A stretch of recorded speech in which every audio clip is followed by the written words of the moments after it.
everybody. So 6 years, 5 months and 14 days remaining of our carbon budget to limit global overheating to 1.5 degrees. So that's 6 years, 5 months and 14 days. And Laura and I are here today to talk a little bit about how we could engage with that fact.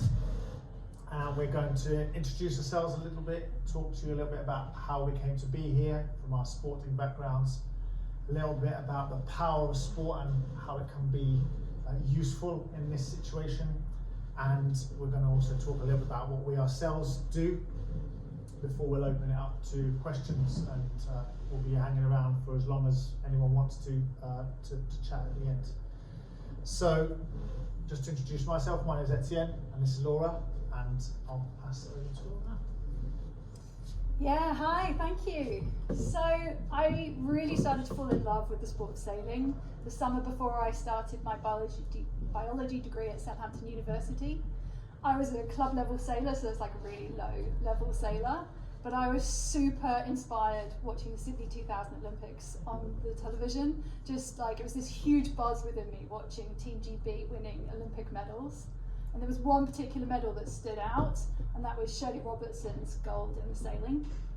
I worked out that she was 12 years older than me, and it sparked this crazy idea in my mind. I was kind of like, I wonder if it could be possible if I applied myself like I was to my degree, if I could become an athlete instead of an academic. And I somehow managed to persuade my dad to give me a go at this, and bought all the books on the sport of sailing, studied it really, really hard, and to my utmost surprise, I actually managed to realise my dream. But not in the 8 or 12 years that I'd hoped for, but in just 4 years.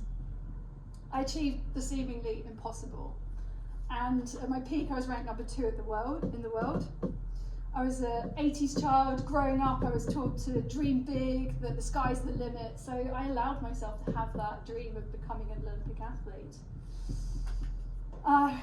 It was honestly beyond a dream come true. Representing Team GB at the Athens 2004 Olympics, I finally got the t-shirt. I mean, that's what I was doing it for anyway. Not really. But yeah, like, just so exciting to be there. The Olympic flame is really symbolic of that burning desire to achieve a goal. And sport taught me so much. It really taught me that you can achieve incredible things if you really want to and you really apply yourself to it, and that you overcome any challenges, even when they seem insurmountable. Life experiences taught me how important the stories I tell myself are in shaping my life. How the body achieves what the mind believes, and how if you think you can or you think you can't, you're right. Sport taught me to be brave and to push myself beyond perceived limits. It taught me the need for commitment and to be resolute in the best steps to achieve my goals. I was really lucky to spend a decade following my dreams as a competitor, competing on the international circuit, followed by a decade helping other people to dream big and to achieve their goals. I coached kids through to Olympians at 2 Olympic Games, spreading the motto, dream, believe, achieve. And I love the quotes that if you can believe it, you can achieve it. Or if you fail, that success is a journey and not a destination. And there's never been a more important time in history to believe that change is possible. My bubble of contentment burst in January 2019 when I learned that the planet is in a state of climate and ecological emergency. I mean, how I didn't know this before. I studied sciences at college and university, and yet I didn't know. But from that moment, I learned all that I could about the problems and solutions. I bought all the books and I studied it, and I've been acting on my knowledge. The fire of desire had relit inside me. I had a new goal: defending life on Earth. I mean, it should be easy enough, right? I mean, the motivational speakers do say to set big, scary goals. They say if your goals don't scare you, they aren't ambitious enough. But Etienne, certainly your goals were ambitious enough. Thank you. Yes, so I started canoeing, my journey to become an Olympic champion when I was about 10 or 11 years old. I started in the Scouts, and we had amazing leaders who gave us the opportunity to do climbing and caving and hiking and horse riding and all these sorts of things. But it turned out that there was a club in my hometown of Bedford called Viking Kayak Club, and that's where I first saw people really doing canoe slalom, which is the sport that I got my medal in. And this is me when I was about 13 years old, and by the time I was around 13, I'd already been kind of canoeing, like, you know, first you go once a week, and then you go twice a week, then you go twice a week at weekends, and then you go like in the evenings after school. And by the time I was 13, I was pretty dead set on becoming an Olympic champion, and I wanted actually to be a really great kayaker. And I started just training more and more and more, and I got into the junior team and then into the under 23 team. But it took a long time. So this is me when I was probably about 13. This is me when I was 33 when we won the gold with me and my crewmate Tim. I should always name check him. I won the gold in the two-man canoeing competition. And in that 20-year gap, I can tell you comprehensively had all the ambition kind of beaten out of me. It was such a tough journey at times, and I actually had two careers, one where I didn't really manage to get to where I was wanting to go, and then I switched into the double canoe category with Tim, and then continued and found a groove that was going to help, you know, it's going to take me to success. And this is the gold medal that I won in London 2012, and I'll happily show you all of that later on if you want to see it. It is just a, you know, unbelievable thing even for me. Sometimes I still can't quite believe that happened to me, and that whole journey, and so many things had to line up. But to give you a little bit of an idea of how you win an Olympic gold medal in the sport of canoeing, I'm going to show you this video now. Etienne and Stott looking composed. They were very, very quick in the heat. Not so quick in comparison. So that's me in the back, can't work that out, and that's Tim in the front.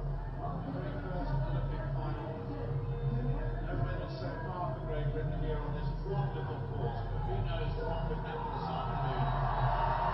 The last day of Stott afternoon, the last session, it's already in Etienne Stott with the second wave. First sprint in the second half, 26.6 feet. Very soon, this is the score going. So well. He's got the doing very well indeed.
And that is the start. So that was our run, and then one by one, the different crews in the final tried to beat our time.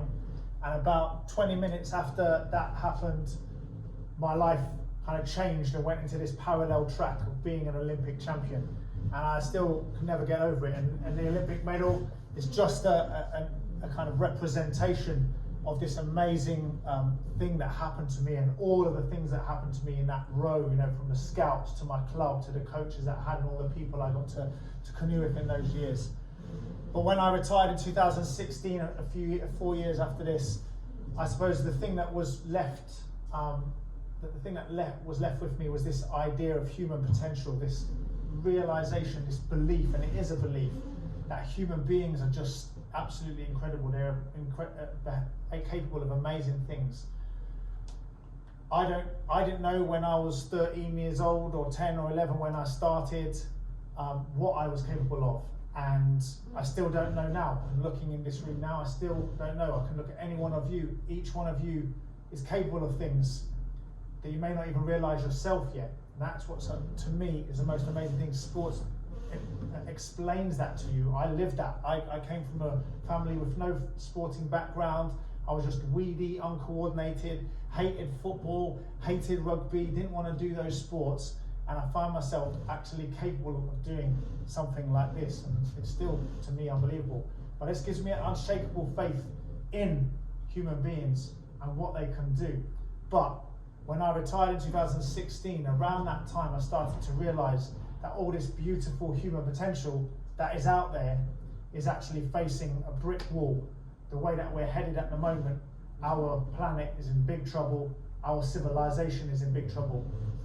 And I didn't think it was right to go speaking in schools and talking to any sorts of groups, and that's what my mission was after I retired, to spread the knowledge and learnings from my career. I didn't think it seemed right to do that when I knew that actually the future was really not looking so good, and I thought actually I should do something more direct and more logically sensible than pushing people towards a future and supporting people towards a future that does not exist on the path that we're on. So that's how I became a campaigner and an activist, and that's how I find myself here today in front of you, and how I find myself doing what I'm doing. Before we go any further, I suppose it's worth talking about, this whole talk is about the climate and nature emergency and what we can do.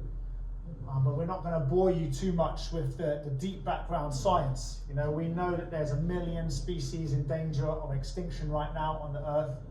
And there's this, what we call a climate science 101. And this was from a friend of ours called Dr. Etienne. And he says you don't need to know about the parts per million of carbon dioxide in the atmosphere and how many degrees and whatever. Basically, it's clear. It is warming. Our planet is warming. All the different measurements, from sea temperatures to land temperatures to snow cover to glacier conditions to the locations of species, distributions of species around the Earth, they're all suggesting that our planet is warming. It's also clear it's us, unequivocally. If you strip out the other factors like volcanoes and cycles, natural cycles of the sun, the only thing that is left to explain this warming is the burning of fossil fuels by humans and the changing of our land, the way that we use our land. Or the land, I should say. And the third thing, we're sure. 97% of practicing climate scientists, people who dedicate their lives and publish their works in peer-reviewed journals, are sure about it. There are, of course, some dissenting voices, but it's absolutely, all the evidence is converging in this way. It's bad. Antonio Guterres has said, we are, the Secretary General has said, we are facing the collapse of our civilization. And that sometimes sounds extreme. Come in, that's fine, no worries, come along. We're just going through the basics, the climate science basics. You don't have to know too much. But Antonio Guterres has said it's bad. And this is not an extreme position. This is mainstream. People who question otherwise perhaps fallen under the spell of the fossil fuel companies who deliberately tried to confuse the discourses and the way that people talk about this. But it is bad. But finally, we can fix it. It isn't rocket science. We know exactly what to do. The technology already exists. We know what needs to be done. There just isn't the will to do it.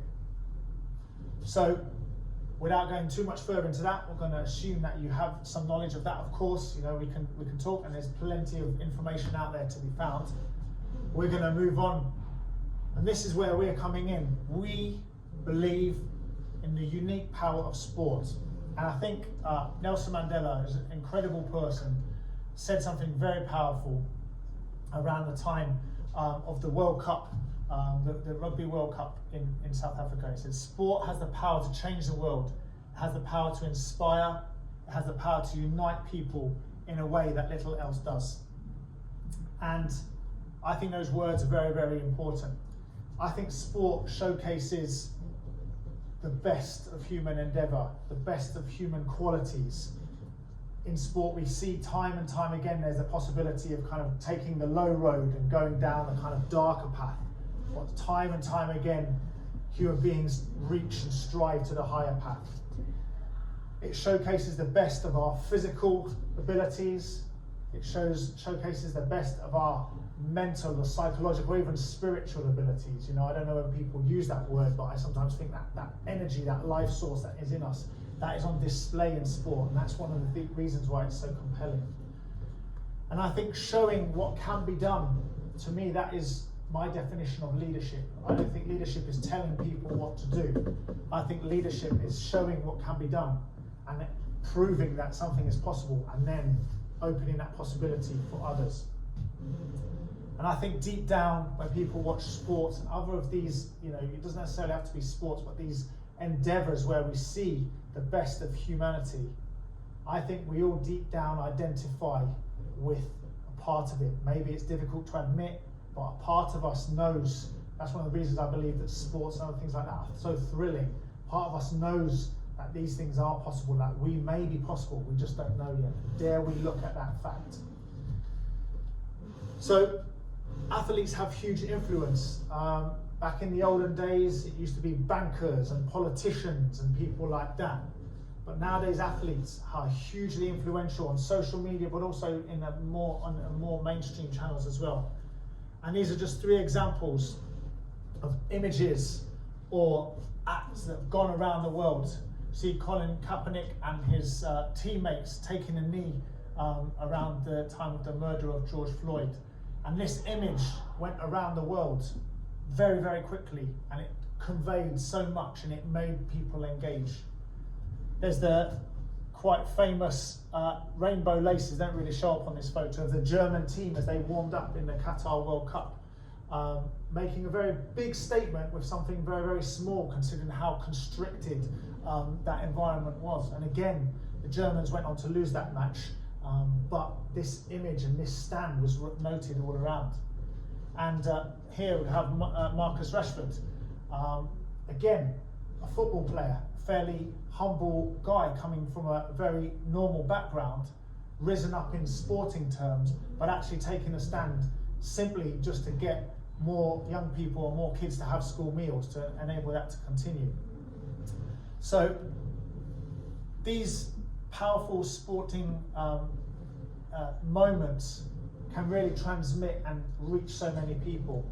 And I think there's another way that sports is powerful, is that there are lots of parallels between sports and the climate and nature emergency. And I'm just going to go through very quickly through a few of them. First of all, I think sport is an act of faith. You never know when you're setting out to achieve what you're trying to achieve, wherever you can. You perhaps have an inkling.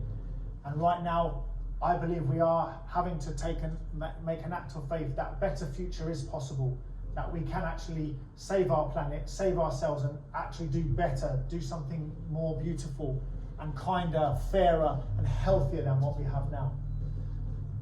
Sport's always goal orientated, and in my case it was becoming an Olympic champion. But now, as Laura said, goal is to sustain life on Earth.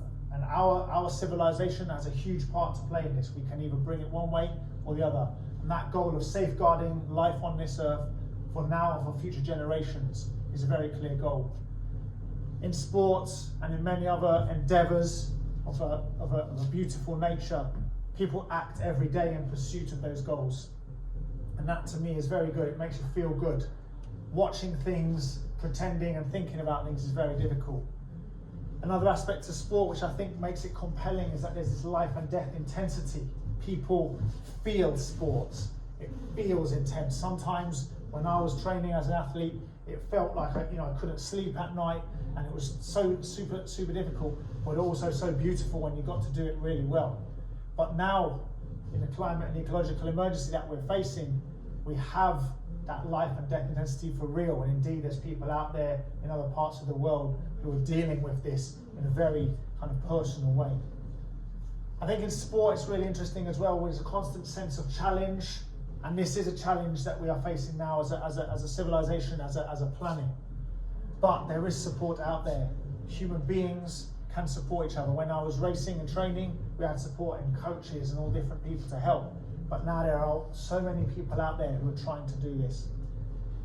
Another really interesting parallel is that we have this really interesting emphasis in our society on competition and competitiveness, that we're always encouraged to be kind of climbing and striving up. But one of the most critical and most important human qualities is the ability to work as a team and to cooperate. In fact, you might argue that this is one of the reasons why we're in this mess, because our ability to cooperate gave us this power almost over life on Earth itself. But we need to use that power now and perhaps put less emphasis on competition and more on cooperation. Another really interesting element here is that there are rules in sport, and the rules in sport keep it fair and make it so that people know where they stand, and that things that kind of are more or less just. Whether right now we know that what's going on out there in the world is unjust. The burden falls on people who have done the least to create the situation. And the rules don't seem to apply. We've just seen today, the headlines of these monstrous energy companies making record profits at a time when, I have to be honest with you, I'm absolutely basting because it's so warm in here. I'm really enjoying it. I've been wearing 2 jumpers, and I've got my under trousers on right now because it's been so cold. Yeah, so many people are suffering, and that's not fair. Where are the rules? How do the rules apply? And this is one of the ways that sport is so powerful, because as sports people, there is this really deep resource of metaphors and imagery that we can use to tell this story, to tell the story of how we can do better and to make a more beautiful vision. So I'm going to pass to Laura now, who's going to give a few more examples of people who have caught our eye using their power and the power of sport. Yeah, thanks, Etty. So we had a really fun time at the end of last year reviewing 2022 and all the sports people who had been involved in environmental projects. And there were over 30 of them, and we recorded a little video that's available on YouTube to watch. But we picked 5 to just share with you today. The first one, Ines Fitzgerald. You may have seen her. She's been splashed across the media in the past couple of weeks. She's Britain's leading junior athlete. She broke the 3,000 metre under-17 record last year. She qualified for the Europeans in Israel and the Worlds in Australia, but declined both places because of the emissions, because of the concern of the effects to the climate, because of her deep concern about how climate impacts are destroying people's lives across the world right now. Etienne and I actually got to write the press release for her, and it's been picked up by pretty much every media outlet, including the Times actually published 2 articles on her, and the Express that gave a full page. And they're telling her story exactly how she wanted it to be told. There's no trying to make out or discredit her as being an unreputable source or saying that what she's saying isn't true. The power of sport is really highlighted in this young lady, and so honourable to see that her goal to be champion of the world is being balanced with being a champion for Earth. Gary Lineker, gotta love him. He has a huge platform, a huge profile, huge following on social media, and the bigger your platform and your following, the more vulnerable you are really to attack, or more likely you are to get sort of backlash if you speak out on controversial issues. But Gary has held firm all through last year, repeatedly tweeting about climate change, and even in support for controversial climate protests, such as those by Just Stop Oil. He says of Louis here, attached to the goalpost, whether you like this young man's methods or not, he's right. Thank you, Gary.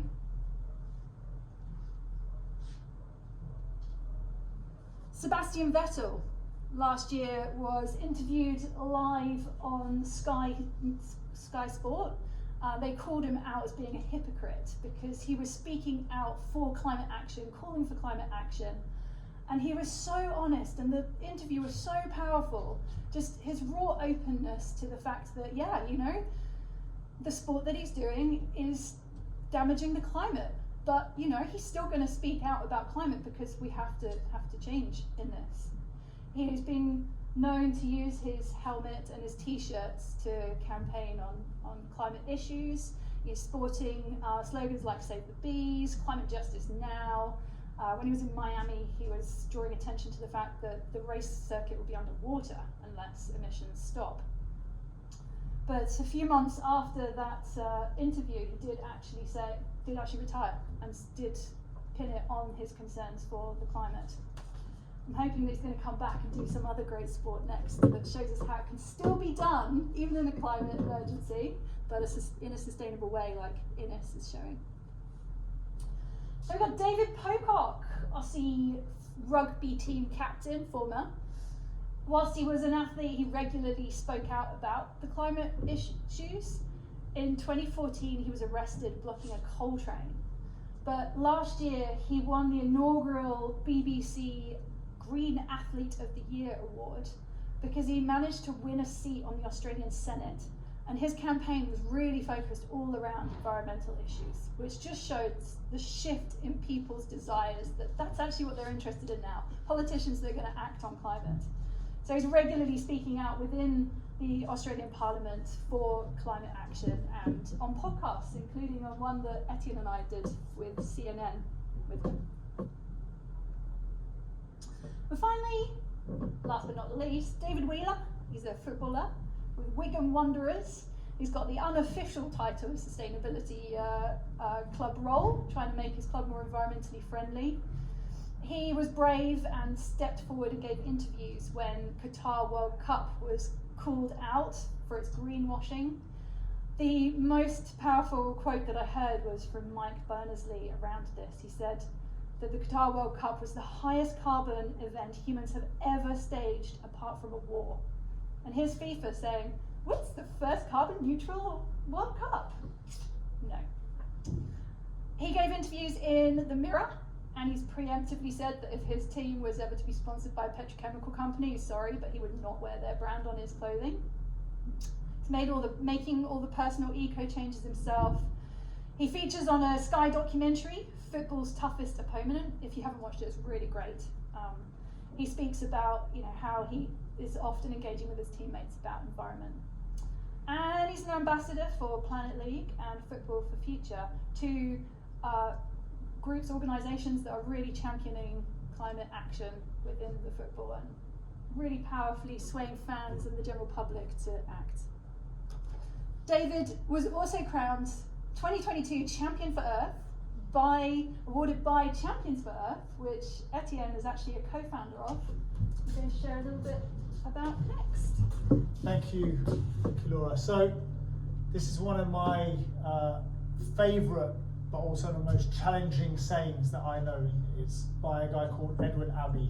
And it says, sentiment without action is the ruin of the soul.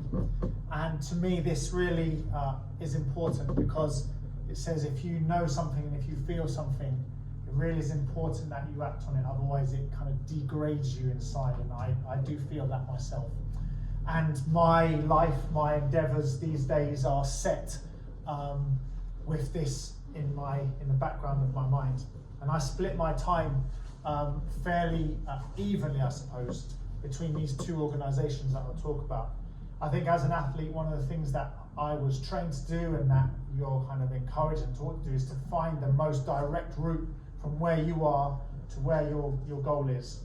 And taking that shortest route, taking the most effective methods to further your chances towards that goal is really important. And that's kind of the same mindset that I've taken here.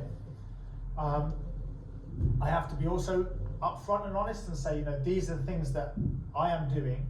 I always am very clear that if someone else comes up with something else that I believe and I'm persuaded is going to be really effective and powerful, then I will say, actually, I'm afraid I'm going to have to leave these things behind and I will put myself onto those tasks. We are always just trying to do our best with what we know.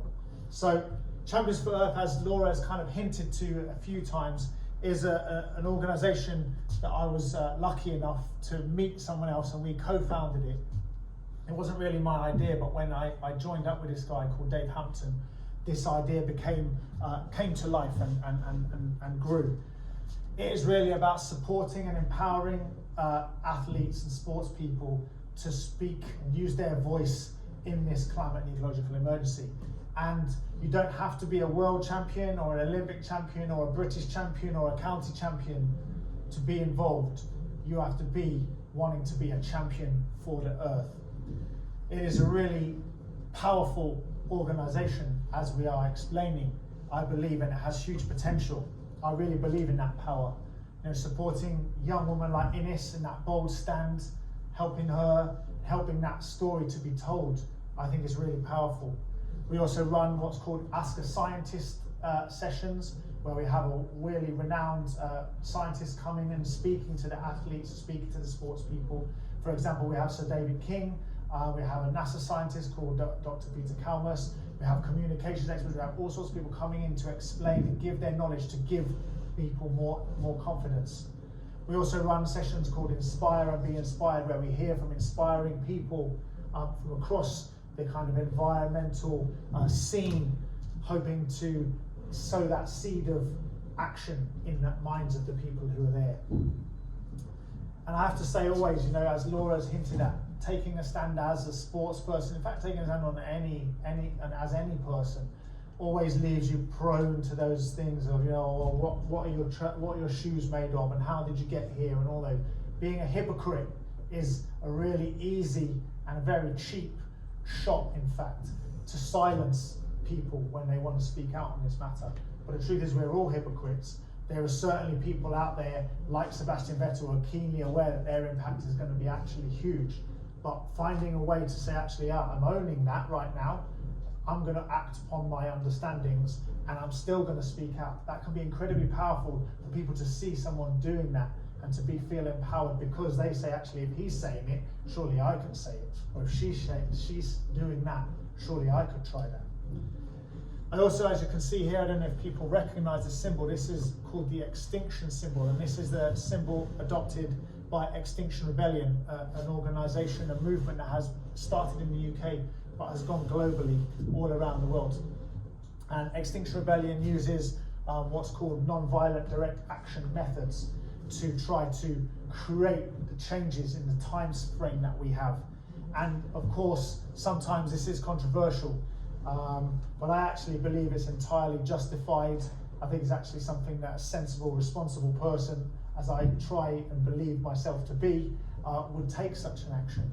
I think it's very, very powerful when ordinary people actually choose to participate in things like this, because it shows that there should be something to be paid attention to when ordinary people start behaving in ways that they've never done before, without any history of activism or criminality or ever raising their voices. It's really very, very powerful. And I think it's very effective, because Extinction Rebellion references the climate science very clearly, and the social science and history of how changes happen. And again, I think it is a humble organisation, because it says, you know, it doesn't know the exact way, but this is the best guess that they have right now. I have been arrested 10 times for doing actions with Extinction Rebellion, but for me, actually, the consequences have not been very severe. I do recognise that I have a privilege in all sorts of various ways, but privilege is another way of saying a power and another way of saying a responsibility. And using that, I believe, is very important. And using my platform as an athlete involved in this organisation, I think I feel very strongly about, to try to explain and communicate in that way. As Laura said, it's harder sometimes for other voices to get through, but for some reason, sporting voices sometimes manage to get a fairer hearing. And when I've been doing actions with Extinction Rebellion, it is challenging. It is personally challenging. It's a really interesting process, especially in comparison to my sporting activities. But with the support of people, the support of the people in my organisation, in my group, it's possible to do amazing and interesting things. And I have attracted some degree of criticism. I can put my hand up on that. You can read the comments if you really want to on some of the things that I've done. But actually, one thing that consistently over and over and over again is that I am hugely supported in what I do. And frankly, the people who I care about the most support me in what I'm doing as well. And people come behind the scenes and message me directly and say, yeah, absolutely, really appreciate what you're doing. So I really want to embolden people and say it doesn't matter what you're doing. Very often people are more supportive than we might be led to believe. I've also taken all the individual actions that you might expect to try and reduce my own impact. I really strongly believe that we do need systemic changes. We need changes to the system to allow the good intentions of many people to be able to be expressed. You know, I'd love to recycle more. I'd love to use public transport more. I'd love to be able to consume less energy in my home. And we need sometimes support and help to do those things. There's sometimes things that we cannot do necessarily ourselves. And I am proud to be a member of both of these organisations and to use my voice. And I do always, as I say, make sure that I admit that I'm not sure, but what I'm doing is my very best right now. And these are historic times. I do believe we've been thrust into existence at a time when civilization is on a really tricky position, and it could go one way or the other. And I do really believe that the possibility of something much more beautiful is available to us. And I'm doing all I can to make my life positive and constructive towards that choice. Over to you, Laura. So my initial reaction to learning that the planet is on the brink of catastrophic runaway climate change was to freak out. I cried and shouted, and then I channeled my anxiety into action. First, making all the personal eco-swaps at home, lowering my own carbon footprint, transitioning to a vegan diet, have reusable kitchen paper, baby wipes for my kids, sanitary pads, whatever. So when COVID hit and there was a panic over loo roll, I didn't share that same panic. With each paycheck, I made a few more changes, and with each change, I let myself feel really good about it. And that good feeling motivated me to then make my next change. And yes, it was small steps, and yes, it took a long time, but now 4 years down the line, our home is pretty eco-friendly. Then I turned my attention to my local community to see how I could help decarbonise and restore nature. I lobbied my local council to declare a climate emergency, which they did, and then they invited me to be on their working group. I learned through that local councils have very limited authority, funding and personnel. So with their support, I set up Portland for the Planet, a community group to engage the local community in making all the changes we need to happen. To harvest the ideas of the local residents, I held people's assemblies, asking, what should we do as a community to tackle the climate crisis? And the action points became Portland for the Planet's action plan. And so we got to it, and it was loads of fun. We planted 3,000 trees so far, and I can't emphasize enough the mental and physical benefits of tree planting and connecting with the soil. It feels amazing. So if you haven't tried it, please do. I organised an eco-fair to educate the wider community about the problems we face and the solutions we could embrace. Gave talks, hosted a clothes swap, established a community allotment. The socialising and the support is as important as the sustainable food growing for us all. It's a fun place to hang out. We've all got open a community fridge, so we're minimising food waste in the local area by collecting all the produce from the local shops that's going to be binned that night, storing it in our fridges, freezers and cupboards in the community centre, and then handing it out to the public the next day.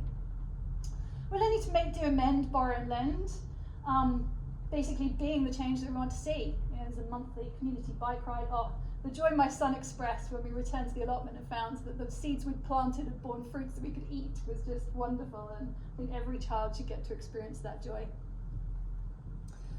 Annoyingly, fighting an incinerator on our doorsteps. Don't want to see one of those come to light. It's been a 2-year campaign so far and it's still ongoing.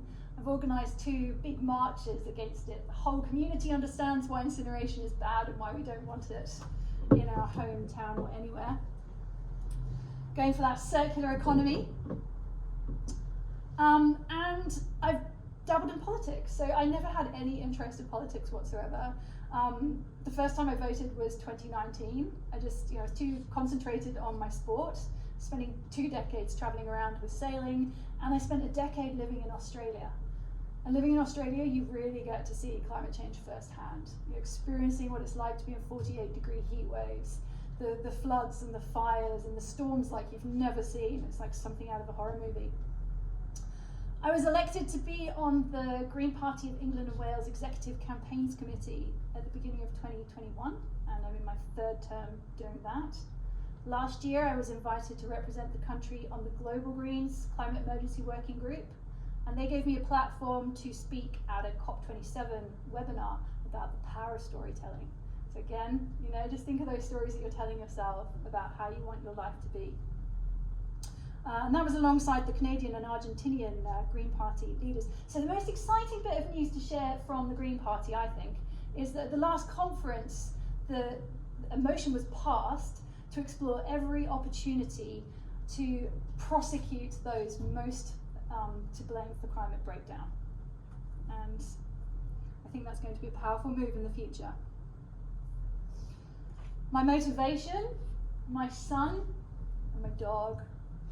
Just knowing that one day I'm going to have to look him in the eyes and tell him what I did whilst there still was time to act. And I want to be clear of conscience in that moment, able to tell him that I did everything I could think to. And also motivated because there is still this window of opportunity in which we can act if we act now, and that the changes we need to make shouldn't be feared, they should be longed for, dreamed of, because they will actually improve the living conditions for the majority. And it could be the best chapter of humanity yet.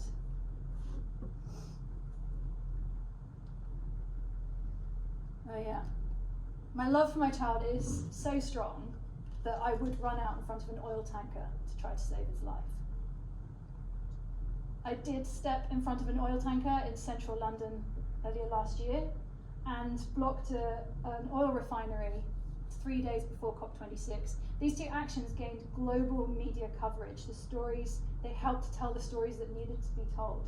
Etienne, together with me in both of these actions, drawing attention to Extinction Rebellion's immediate demand of no new fossil fuels. And using my sport to communicate the important messages about the dire state of our oceans, and using interviews to call on people to be custodians for our seas. Our next project hasn't launched yet, so this is a sneak peek. We're calling it Sport Local for Life, and it's really calling on this power of sport to help to the transition of humanity to get to where we need to a truly sustainable future that is in balance with nature. And for all the positive benefits that sport can bring us, especially at a local level. So each of you in this room has huge opportunity to think up and to make happen the changes that we need to make to safeguard the living conditions on this planet. Let yourself have time to daydream, to come up with those great ideas. Get excited about them, write them down, work out how to make them happen, because it really needs everybody to get into this state of dreaming, believing, and achieving. Thank you, Laura. So, what we are here today, I believe, is to show you some examples of what we think and what we've been doing, and also to offer those to you and to encourage you to explore. And I always say, look, I'm not telling you to do any particular thing. All I ask of any single person is to look at where we are now, look at where we need to be, and to work out how we can close that gap in a short time that we do have. And that is really the question that is behind so many of the things that we've been talking about today. And I'm asking here now, this final part of the talk, there's things that you could do in the next week or so that might be along that path as well. First of all, I'm going to point towards what's being called the big one. And this is by Extinction Rebellion. This is a campaign to get 100,000 people to London on the 21st of April, and for them to keep coming back the day after and the day after. These will be 100,000 people who believe that we need to end to the fossil fuel era. 100,000 people who are starting to understand the connection between the climate emergency, the cost of living crisis, the public health emergency. All these different factors are all pointing to a problem with our democracy, to our political system that is stopping the concerns of ordinary people being translated into action. I'm very much aware that in Bristol there's an excellent Extinction Rebellion group. They meet every Tuesdays. You can find on their website, if you search for it, they meet on Tuesdays online and in person. And there's also an Extinction Rebellion youth and university group that meet on Wednesday, just down the road here, in that place called St. Paul's. So I'm going to say I don't quite know where that is, but it's not too far away, I'm reassured.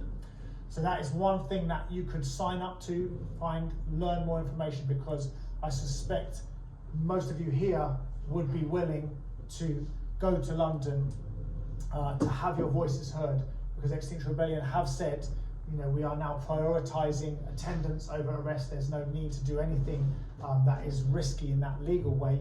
If we can get 100,000 people there, we will be in such a strong position to make sure the government hears what I think is a very reasonable demand, and that's to end this fossil fuel era and direct ourselves to somewhere better. And all of you are invited to join Champions for Earth as well. So we've got the online Zoom this Thursday, 8 till 9, with Sir David King. He was the former Chief Scientific Advisor of the British government. He really knows his stuff. He's also very optimistic, so it's not going to depress you coming to this. He's involved in some absolutely incredible projects on a global scale that would be really good to hear from. And every 2 weeks we're alternating between the Ask a Scientist and the Inspire and Be Inspired, and we've got NASA climate scientists, we've got athletes who have rowed across the Atlantic, Ros Savage, we've got Lewis Pugh, who's an endurance swimmer who swam to COP. We have Ade Etienne, the BBC presenter, who's the Paralympic World Basketball athlete, and it's going to be brilliant. So all of our information is on our Facebook and our Twitter, and we'll email it to Lucy, who can circulate it to everybody so you can register and come along and tell your friends all about it. And remember, you don't need to be a champion to be a champion for Earth. Yeah, so we're just going to leave this up on here. Again, I really want to explain these things are the things that Laura and I are passionate about. But as you've heard from Laura, there are other things that you can do more locally, things that energize you, that really give yourself the chance to have a very direct impact as a person. You can come in and add energy, add some hours, add some buzz to any of those projects. Anything that energizes you at this time is valuable, and I just encourage every single person to keep their eye on that gap. We've got to close it, and in fact, in the trying, we will have this incredible feeling of being on the right side of history and doing something meaningful with our lives. And I do always like to end when I'm speaking to people with there are two questions really, and it's very simple. It says, if not you, who? And if not now, when? And I do believe we are in historic times. We are alive now where our lives can have a very strong positive impact, and I really encourage you to do the most that you can. And I want to say thank you on behalf of Laura and I for listening to us and giving your attention, and we'll answer any questions you have. Thank you.